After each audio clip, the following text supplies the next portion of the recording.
You were born in ये वाला button दबाओ। Govardhan in Mathura. What is your memory of your early childhood? स्मृतियों का कला में बहुत ही महत्वपूर्ण स्थान होता है, चाहे वो यादें बचपन की हों या कल की हों। इन यादों और घटनाओं को लेकर कलाकार कला सृजन करता है। जब मैं पीछे मुड़कर देखता हूँ तो मेरा जन्म बहुत ही रमणीक और धार्मिक स्थान गोवर्धन में हुआ। गोवर्धन एक छोटा सा पर्वत है।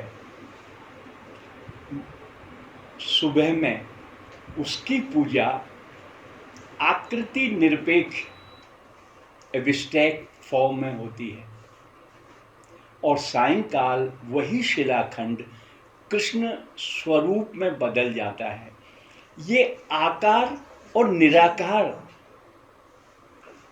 को मैंने बहुत करीब से देखा है कि एक ही आकृति सुबह में निराकार होती है और शाम को साकार हो जाती है। जब मैं छोटा था और स्कूल जाता था तो रास्ते में मंदिर पड़ता था। उस मंदिर की दीवारों पर नाथद्वारा के चित्रकार कृष्ण लीला के चित्र बनाते रहते थे। उन चित्रों की रंग आकृतियां देखकर मुझे बहुत अच्छा लगता। शाम को स्कूल से आने के बाद हमारे गांव में एक हामिद चाचा की साइन बोर्ड पेंटिंग की का एक दुकान थी, जिसमें हामिद चाचा हिंदी, उर्दू, बंगला सारे भाषाओं के साइन बोर्ड बनाते थे। उन साइन बोर्डों के चटक रंग मुझे बहुत अच्छे लगते थे और सबसे ज़्यादा मैजिकल मुझे लगता था जब हामिद चाचा साइन बोर्ड बनाने के बाद एक स्टेंसिल से उसका बॉर्डर बनाते थे। 1 मिनट में पूरे साइन बोर्ड के चारों तरफ फूल, पत्ता, मोर, पपैया सारा बना देते स्टेंसिल से छाप कर। हम बच्चे उनको बड़े गौर से देखते। मुझे याद है मेरे बाबा गांधीवादी थे, शिक्षक थे और पुरोहित थे। वो चाहते थे कि बड़ा होकर मैं भी वही काम करूं, एक कहीं शिक्षक हो जाऊं, कहीं और पुरोहित्य का काम करूं। पर मैं बड़ा जिद्दी था। मैं जब बचपन में मुझे याद है जब नवरात्रि आती थी तो माँ या दादी हाथ में हल्दी या रोली लगाकर दीवार पर छाप देती थी। तो ये छापना मेरे जहन में बैठ गया और कहती थी ये देवी माँ है, इनकी पूजा करो। जब नया बच्चा घर में जन्म लेता तो दादी माँ हल्दी लगाकर हाथ, छोटे से हाथ में एक कपड़े पर छाप लेती और बाबा उसका तिथि, मुहूर्त, जन्म का राशि सब लिख देते। यहाँ तक कि महिलाएं सुबह में जब गोबर से कंडा या उपला या गोईठा थापती, उनके ऊपर भी हाथ का निशान लगा देती। तो ये छापा कला बचपन से मेरे जहन में उतरती गई। जब मैं 10 वर्ष का हुआ तो मेरे पिताजी का प्रिंटिंग प्रेस था बरेली में। मैं आगे की पढ़ाई के लिए बरेली चला गया और शिक्षा के साथ कला में मेरा रुझान और बढ़ता गया। यहाँ तक कि मैं आपके फादर का बरेली में क्या था? प्रिंटिंग प्रेस था। अच्छा। तो उस प्रिंटिंग प्रेस में कॉलेज से आने के बाद में मुझे भी टाइम देना पड़ता था। तो प्रिंटिंग टेक्नोलॉजी को मैंने पढ़ते पढ़ते सीख लिया। और आर्ट में इतना रुझान बढ़ गया कि मैं बीए में फेल हो गया। अब क्या करूं, घर वाले कहते थे फिर पढ़ो, मेरा मन पढ़ाई में कम लगने लगा और मैं पिताजी को जैसे तैसे मना के लखनऊ आर्ट कॉलेज में चला गया 1960 में। उस समय ये मेरे लिए नया अनुभव था, क्योंकि मैं एक बालक कलाकार के मन में जो कला की धारणा थी, और मैंने वहाँ जाकर जो कला का विस्तार देखा तो मैं हतप्रत रह गया। मैं बड़ा भाग्यशाली था कि मेरे कला गुरु पद्मश्री सुधीर खासगीर साहब, मदनलाल नागर साहब, आर.एस. बिष्ट, जयकृष्ण अग्रवाल, एक से बद्रीनाथ आर्य, योगेंद्रनाथ वर्मा योगी, ऐसे महान कलाकारों के साथ मेरी कला यात्रा विधिवत शुरू हुई। मेरे कला गुरु ऐसे कला के सूक्ष्म बारीकियां बताते कि आज मुझे वो मंत्र लगने लगे। वहाँ जाकर जब मैं ललित कला की शिक्षा लेने लगा तो प्रिंट मेकिंग डिपार्टमेंट शुरू हुआ था। प्रोफेसर जयकृष्ण अग्रवाल ने उस विभाग की स्थापना की। तो मुझे लगा कि ये सब तो मैं बचपन में पिताजी के प्रिंटिंग प्रेस में भी यही देखता था, वही प्रिंटिंग इंक, वही रोलर, वही ब्लॉक, खाली अभिव्यक्ति की आकृतियां बदल गईं।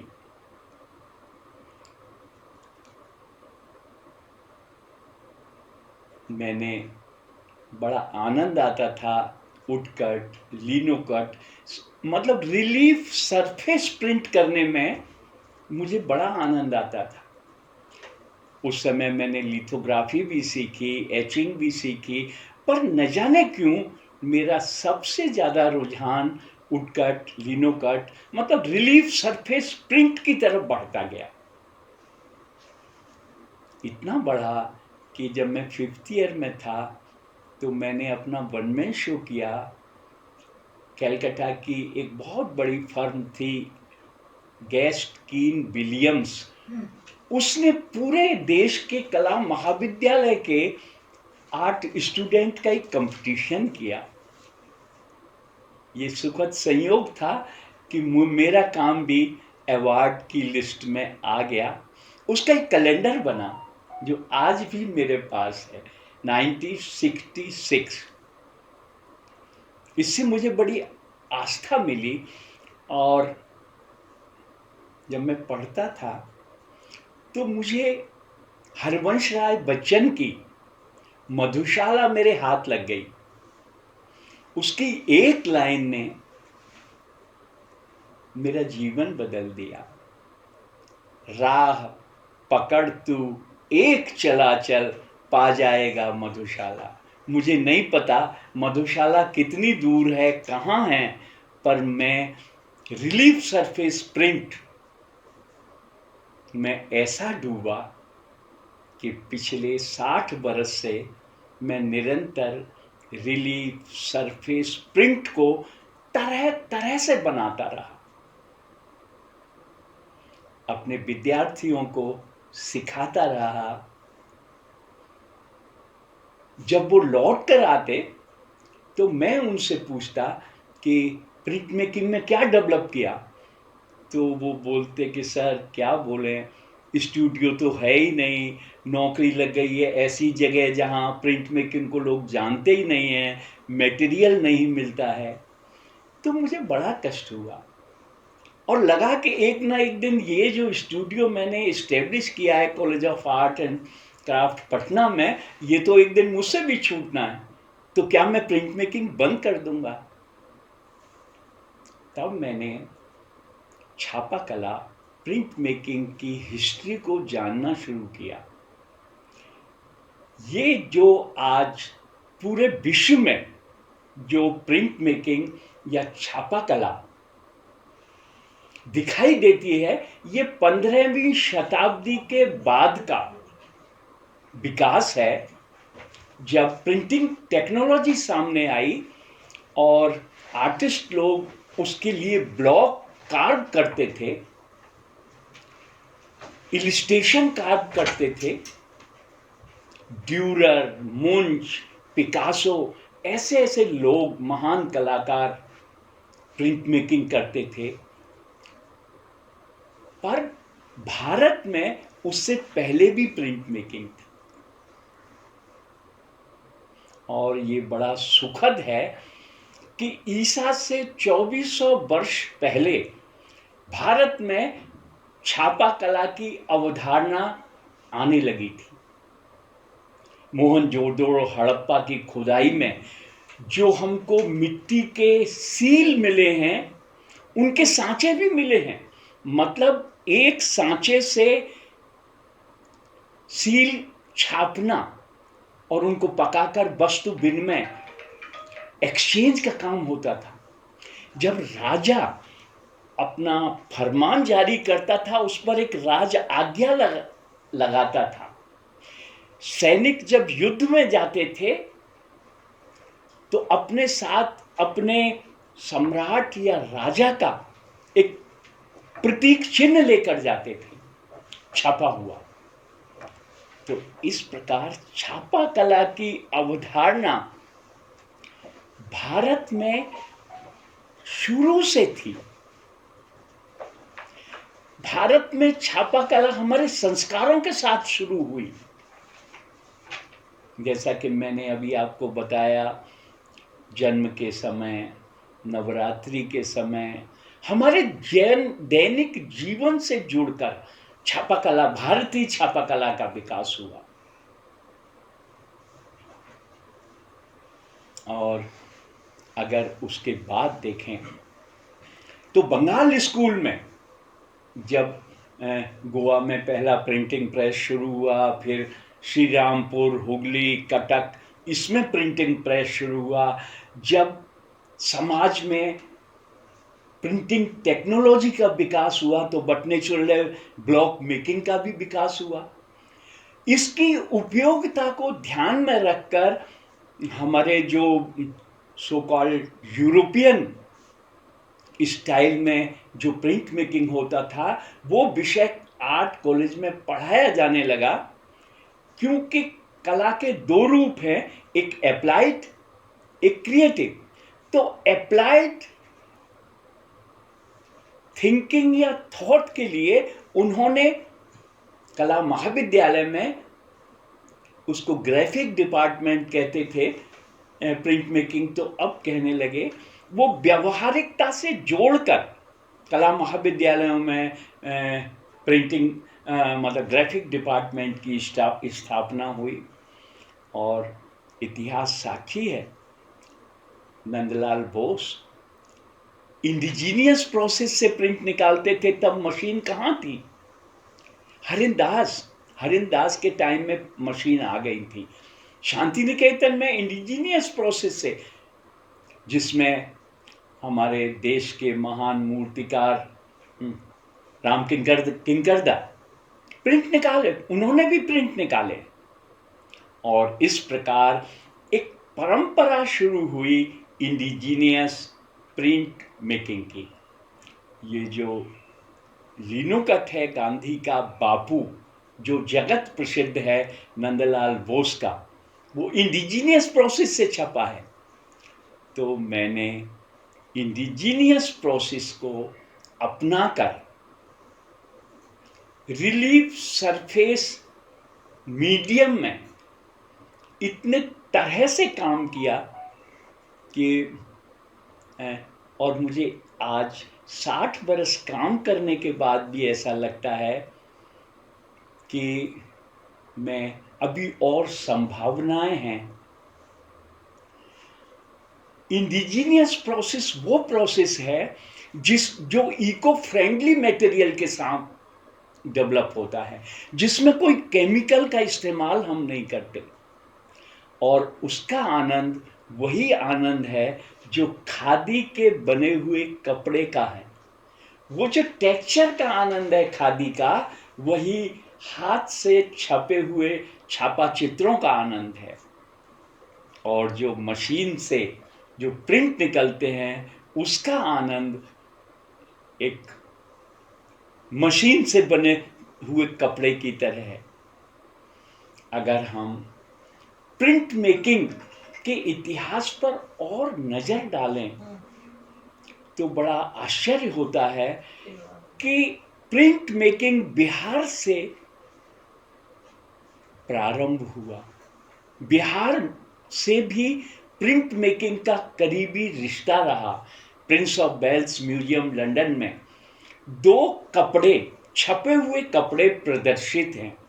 एक है साउथ में नागार्जुन कोंडा का सिल्क का कपड़ा है, जिसमें लकड़ी के ब्लॉक से छपा जाता है, और दूसरा है राजगिरी का।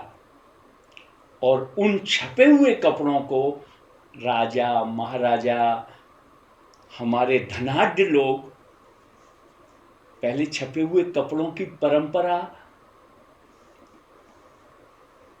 शुरू हुई हमारे राजगिरी से।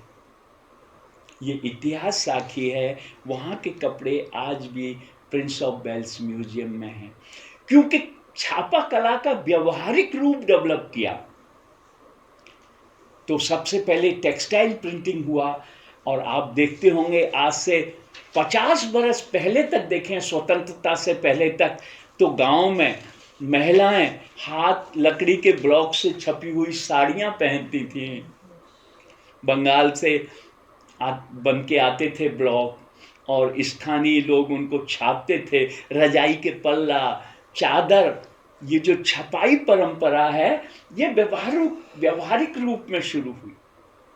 और सबसे सुखद लगता है कि नालंदा विश्वविद्यालय में भी छापा कला की पढ़ाई होती है। ऐसे संदर्भ कई जगहों पर मिले। वहाँ पर नालंदा में वास्तुकला, आर्किटेक्चर, पेंटिंग, चित्रकला, मूर्ति कला और छापा कला की भी पढ़ाई होती थी। जब 10वीं शताब्दी में बख्तियार खिलजी ने नालंदा विश्वविद्यालय में को जलाया, तो सारे जो पद्धतियां थी वो सब जल के खाक हो गई। और जो आचार्य लोग थे, अपने साथ अपने प्राण रक्षा के लिए वो यहाँ से माइग्रेट होकर पूरे एशिया में फैल गए, और वहीं गए जहाँ के विद्यार्थी यहाँ पढ़ने आते थे, क्योंकि उनको एक आश्रय की जरूरत थी। वो चाइना गए, तिब्बत गए, बर्मा गए, इंडोनेशिया गए, लाओस गए, क्योंकि यहाँ के विद्यार्थी यहाँ पढ़ने आते थे। और ये बड़ा सुखद लगता है, क्योंकि उनके साथ, शिक्षा के साथ, उनको बौद्ध धर्म का प्रचार भी करना था। वो भगवान बुद्ध की बड़ी प्रतिमा साथ में नहीं ले जा सकते थे, क्योंकि प्राण रक्षा के लिए। तो वो अपने साथ मिट्टी के ब्लॉक से कपड़े पर छपी हुई बुद्ध की आकृति साथ ले गए, क्योंकि उसको ले जाना आसान था। वो अपनी प्रीचिंग्स में बुद्ध के जो आदर्श थे उनको बताते थे, और साथ में वो चित्र भी दिखाते थे कि देखो बुद्ध ऐसे हैं। और वो छपा हुआ कपड़ा था। जब वो आचार्य लोग चाइना के तुर्फान स्टेट में गए, तो देखा वहाँ यहाँ के विद्यार्थियों ने उटकट में एक स्थान डेवलप कर लिया है। जब यहाँ के विद्वान तिब्बत गए, तो देखा वहाँ जाइलोग्राफ के रूप में प्रिंट मेकिंग डेवलप कर गया। जाइलोग्राफ वो छापा कला में प्रक्रिया है जिसमें ब्लॉक पर इंक नहीं लगाई जाती, ब्लॉक के ऊपर कागज रखकर उसके ऊपर रोलर चलाया जाता है, जिससे ब्लॉक की उभरी हुई आकृतियां छप जाती हैं। मोनेस्ट्रीज में बुद्धिस्ट मॉन्क नित्य पाठ के लिए अपने लिए जाइलोग्राफ की पुस्तक बनाते थे। तो जाइलोग्राफ में मतलब आपको ब्लॉक है, उसके ऊपर कागज रख दिए और रोलर लगाया और कागज के ऊपर चलाया, तो वो उसी स्थान पर इंक लगती जो रेज था। अरे कैसे बचपन में कॉइन कॉपी पे रख के ऊपर रगड़ते थे तो छप जाता था, कॉइन पे तो इंक लगती नहीं थी। वही डेवलप्ड प्रोसेस था। अच्छा। और राहुल जी उन्हीं पांडुलिपियों को लाए जो आज बिहार रिसर्च सोसाइटी में संग्रहित हैं। मतलब ये प्रोसेस तिब्बत में जाइलोग्राफ के रूप में विकसित हुआ और American print maker Carol Summer ने इसी पद्धति को नया रूप देकर पूरे विश्व में छापाकला को एक नया आयाम दिया। और मेरा सौभाग्य है कि मैंने कैरोल समर का जो वर्कशॉप था प्रिंट मेकिंग का, जब वो BHU में आए थे तो मैं उनके वर्कशॉप में उनको काम करते हुए देखा मैंने। हमारे तिब्बत में तो ब्लैक एंड वाइट प्रिंट बनते हैं, पर उन्होंने कलर्ड बनाए और एक सीरीज बनाई उन्होंने राजस्थान पर। और rice paper, Japanese rice paper, मोटा प्लाईवुड, उसको कट करते थे और इतने मोटे रोलर से ब्लॉक के ऊपर राइस पेपर रखते थे और जब वो चलाते थे तो सारी आकृतियां राइस पेपर पे छप जाती थीं। छपने के बाद वो माउथ स्प्रे से उन कलर को ब्लेंड करते थे। उन प्रिंटिंग इंक को जब स्प्रिट से उन पर थ्रो करते थे उन कलर पे, तो वो कलर एक टेक्सचर क्रिएट करते थे। इस तरह से जाइलोग्राफ पद्धति तिब्बत की बहुत ऐतिहासिक पद्धति है, जिसका मूल कहीं न कहीं बिहार से है। ये छापाकला आज पूरे विश्व में, ये मुझे सौभाग्य मिला कि मैं फिनलैंड गया, वहाँ मैंने छापाकारों को देखा। फिनलैंड कब गए थे, किस साल?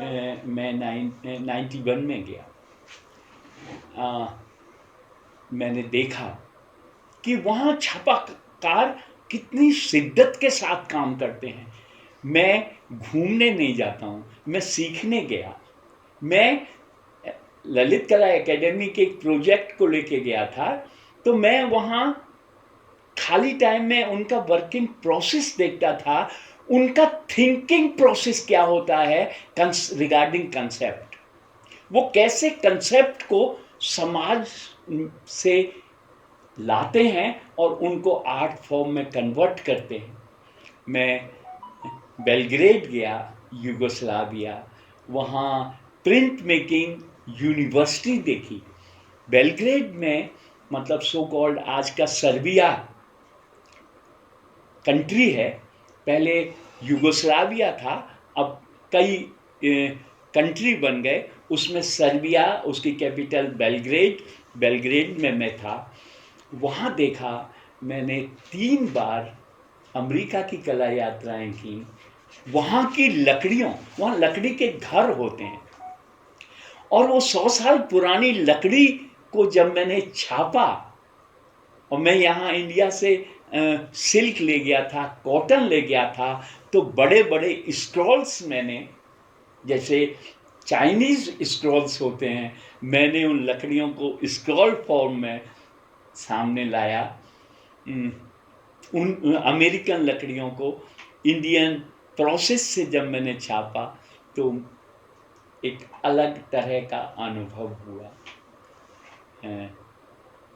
मेरे काम का 3 बार अमेरिका में शो हुआ, लोगों ने मेरी पद्धति को पहचाना। अब प्रश्न ये उठता है कि आज जो छापा कला अमेरिका में शो हुआ, कहाँ किन सिटीज में? ओकलैंड में हुआ, रॉकलिन में हुआ, ब्रुकलिन। हाँ, ये है कैलिफोर्निया में, ओकलैंड, सैन फ्रांसिस्को से आधे घंटे का ड्राइव है, बहुत छोटा खूबसूरत जगह है। ओकलैंड में हुआ, एशियन आर्ट हैबिटेट सेंटर में, ब्यूटीफुल गैलरी, वहाँ मेरा वन मैन शो हुआ, उटकट का पर्टिकुलरली। फिर रॉकलिन में हुआ, जो 2000 में मैं काम किया था सबसे पहले, उन काम को मैं वहीं छोड़ाया, उनका शो हुआ। फिर 2013 में गया, ब्रुकलिन में, वो सॉरी 19 में गया, मतलब कोविड से पहले मैं वहीं था। मैं 10 जनवरी को लौटा 2020 में, शायद 20 दिन और रह जाता तो कोविड में फंस जाता। तो मेरे आने के बाद में फिर उन लोगों ने मेरे काम का शो किया। वो ये कैलिफोर्निया में। और ऐसे करके रेगुलर मैं काम करता रहा, सीखता रहा। अब मेरे सामने प्रश्न उठा कि आज छापा कला में जो प्रचलित माध्यम है वो generally etching, aquatint, मेजोटिंट, dry point, ये इंटेग्लियो के अंतर्गत आते हैं। दूसरा रिलीफ सरफेस प्रिंट, जिसमें वुडकट, लिनोकट आते हैं। तीसरा प्लेनोग्राफी, वो ब्लॉक जिस पर हाथ फेरें तो प्लेन दिखाई दे, उसमें लिथोग्राफी, सिल्क स्क्रीन, क्योंकि उनके ब्लॉक सपाट होते हैं, प्लेन होते हैं, प्लेन सरफेस से प्रिंट निकालना, प्लेनोग्राफी। तो उसमें लिथोग्राफी हुआ, सिल्क स्क्रीन हुआ, और ऐसे ब्लॉक जिन पर हाथ फेरते हैं वो प्लेनोग्राफी में आए। तो मेरे सामने एक हेटर साहब ने प्रिंट मेकिंग डेवलपमेंट के लिए पेरिस में अटेलियर 17 की स्थापना की, जिसमें प्रिंट मेकिंग टेक्निक्स को, पहले तो ये नहीं थी, जब फोटोग्राफी आ गई तो उसका लाभ प्रिंट मेकर्स को मिलने लगा और प्रिंट मेकिंग टेक्निक्स का विकास हुआ पेरिस में। पर अब प्रश्न ये उठता है, क्या हम इन्हीं टेक्निक्स में काम करते रहेंगे? ये नई छापाकला माध्यमों को खोजना वो कौन करेगा? वो भी तो एक प्रिंट मेकर का दायित्व है। क्या जो प्रचलित छापाकला के प्रोसेस हैं उन्हीं में काम करते रहना है जिंदगी भर? नए प्रोसेस, नए मीडियम्स कहाँ से आएंगे? ये प्रश्न हमेशा मेरे मन में उठता रहा कि हाउ लॉन्ग, कब तक?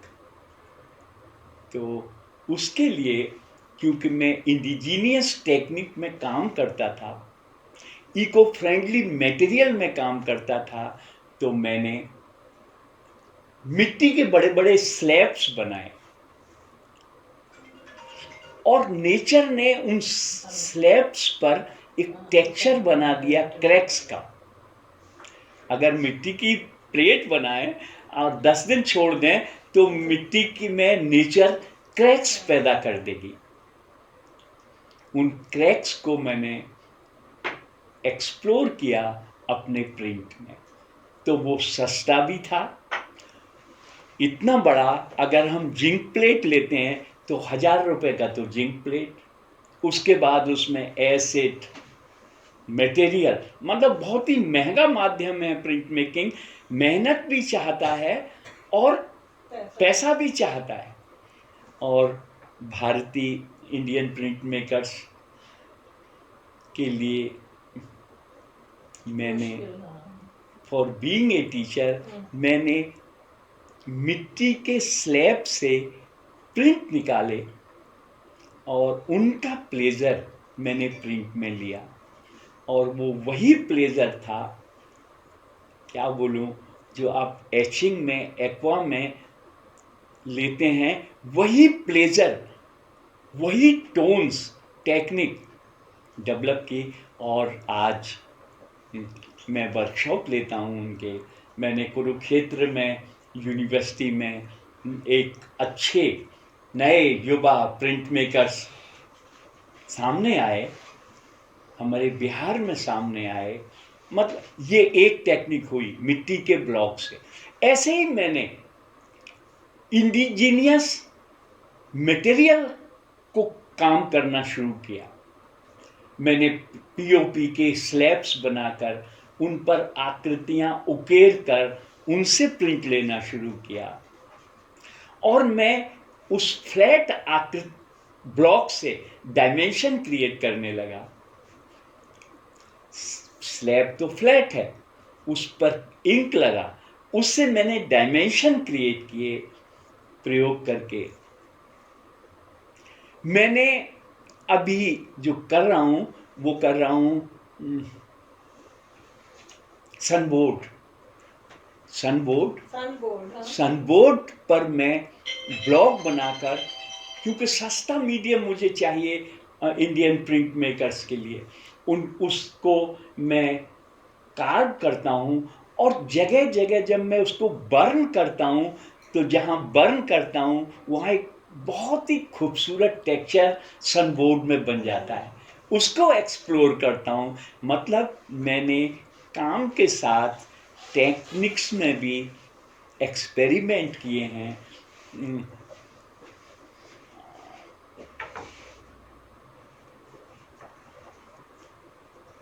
जहाँ तक मेरे कंसेप्ट का प्रश्न है, ये तो हुई मेरा तकनीकी पक्ष, पर जहाँ तक मेरे कंसेप्ट का प्रश्न है, मेरी थिंकिंग और थॉट्स का प्रश्न है, तो बचपन में कभी मेरी जो मैंने देखा है आकार और निराकार का खेल, वो आज भी कभी मेरे चित्र साकार होने लगते हैं, कभी निराकार होने लगते हैं। बचपन में मैं जो कथा सुनी है, दादी नानी से जो कहानियां सुनी हैं, या बड़े बड़े महात्माओं के प्रवचन सुने हैं जिनमें कथा होती हैं, तो चित्र में कथात्मकता का आनंद मैं लेता हूं। मुझे लगता है मेरी एक आकृति दूसरी आकृति से डायलॉग करती है, संवाद करती है। स्टोरी टेलिंग का मेरे ऊपर बहुत जबरदस्त प्रभाव है। आप देखेंगे मेरे कंपोजिशन हमेशा 2 पार्ट में बटे मिलेंगे आपको। एक पार्ट दूसरे पार्ट से डायलॉग करता हुआ मिलेगा। ये कैसे हो गया, क्यों हो गया, मुझे नहीं मालूम। मैं उसके बाद में बहुत दिन तक किया। जब इमरजेंसी आई,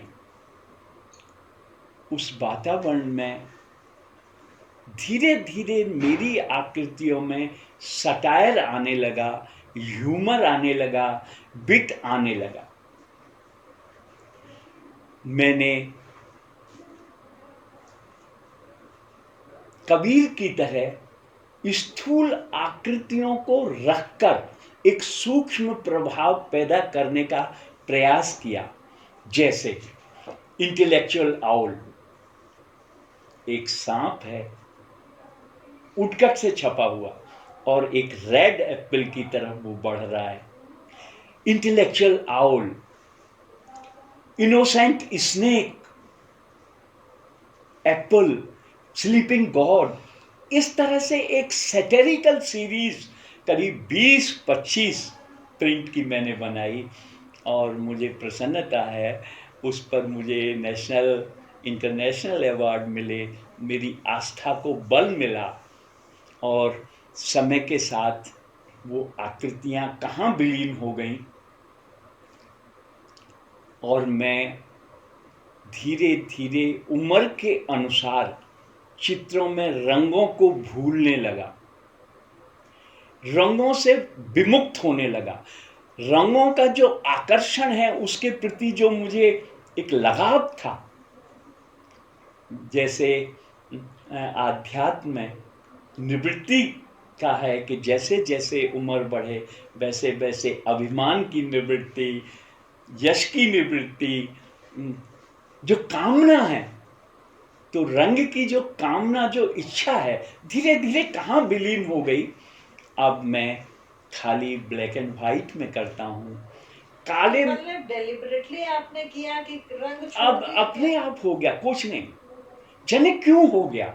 अब देखिए मेरा पुराना काम इतना कलरफुल, और धीरे धीरे धीरे धीरे कहाँ बस 2 कलर, 3 कलर, मैक्सिमम 3 कलर, और ब्लैक कलर के अंदर मैंने ब्लैक कलर को खोजा, काले कलर के अंदर मैंने काले कलर को खोजा।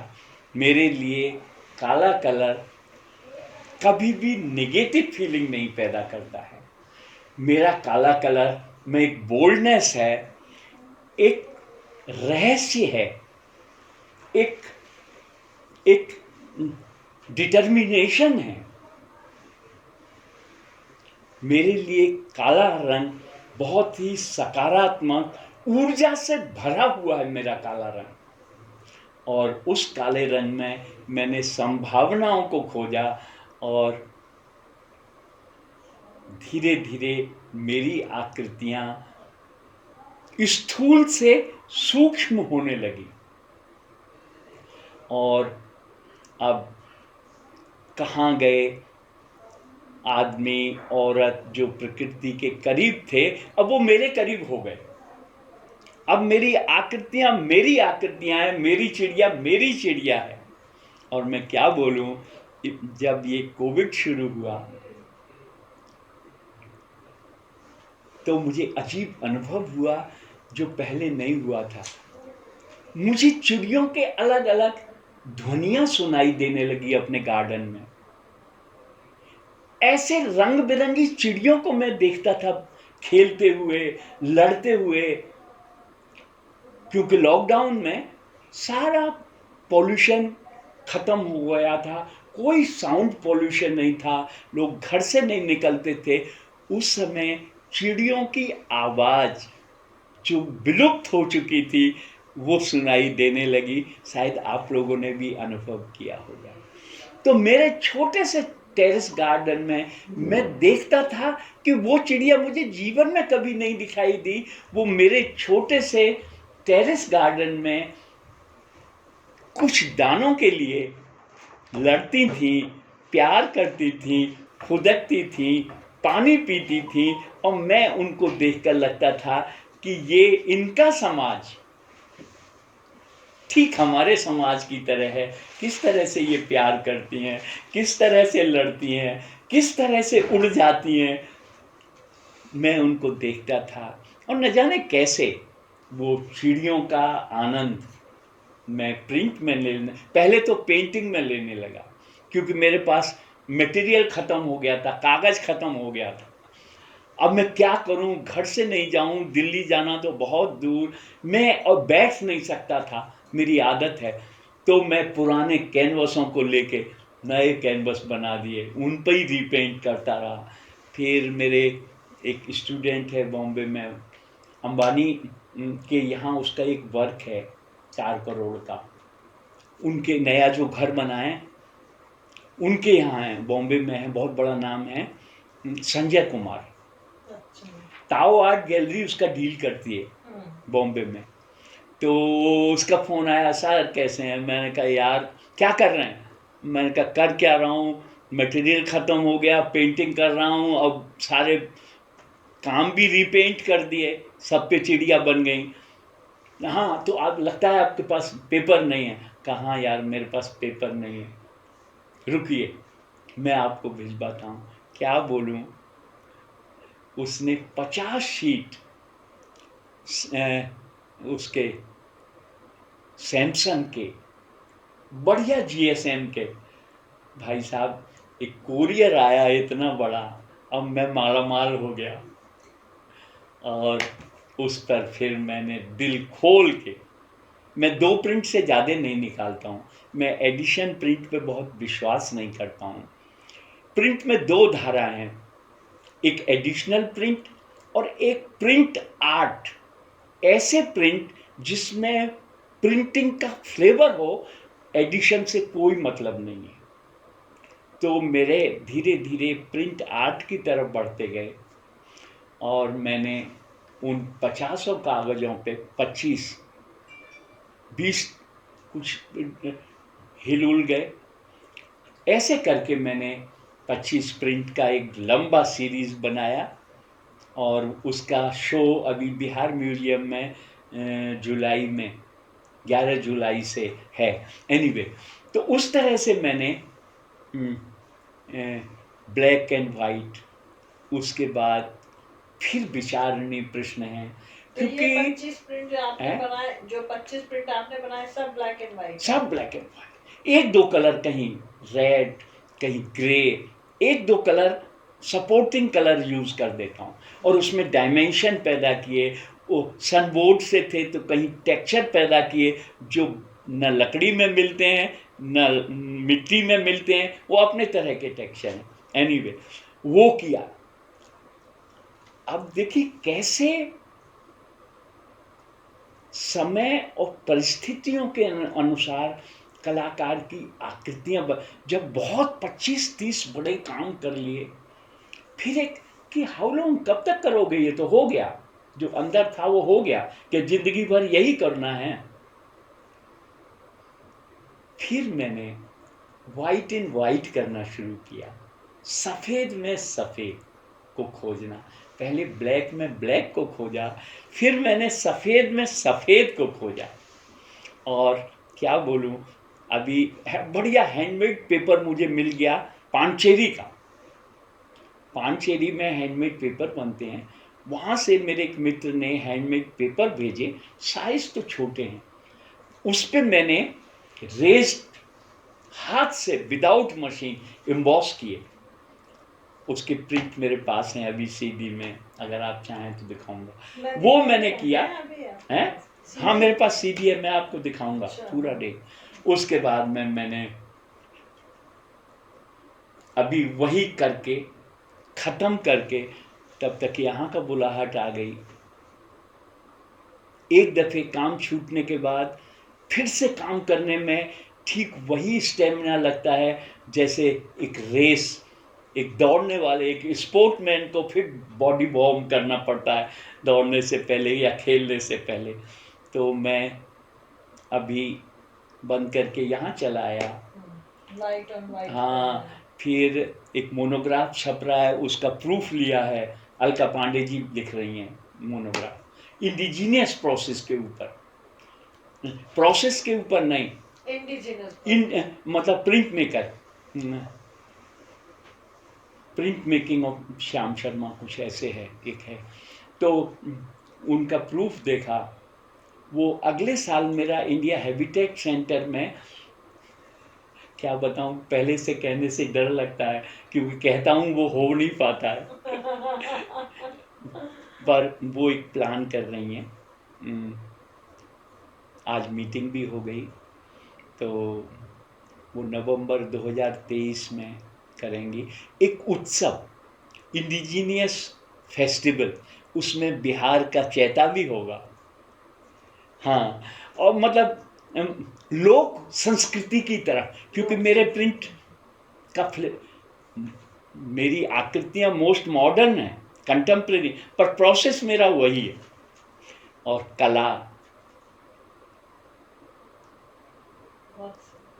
कला एक बहती हुई धारा है और समय सापेक्ष है।